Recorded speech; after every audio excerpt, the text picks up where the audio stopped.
Turning now to the sentencing trial of the Parkland school shooter, prosecutors today continued with their rebuttal that the shooter was not as mentally challenged as the defense tries to portray. CBS 4's Joan Murray joins us live from Fort Lauderdale with what was said in court. Joan?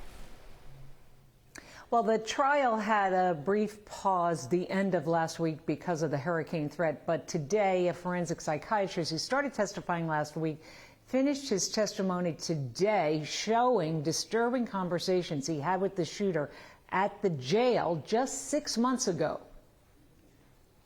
My goal is at least 20 people with an AR-15 and a couple tracer rounds. I think I can do a good done.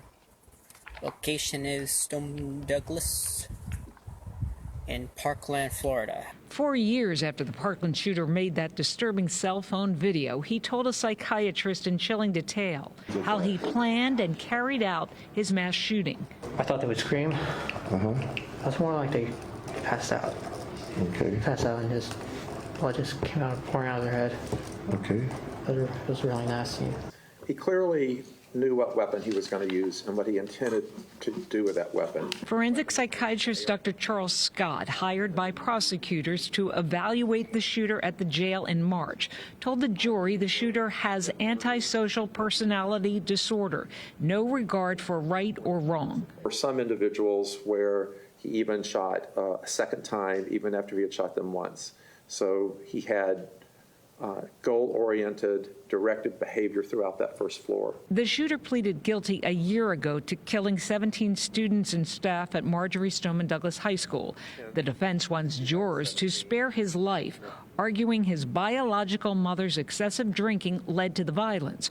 Prosecutors say death the only punishment. Though he may have some impulsive behaviors noted in the record, he also showed the ability to control his behavior at different times. Not only control his behavior, but the shooter even showed the doctor on paper how he set up his murder weapon.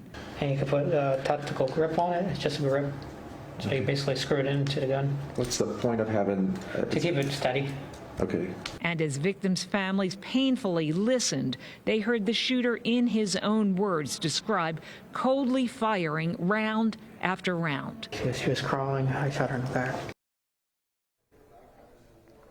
Prosecutors making up for lost time. They had two other witnesses. In fact, another psychologist is on the stand right now. And we also heard from a classmate of the shooter who described a book bag that he was carrying 2 years before the shooting that had a swastika and a racial slur.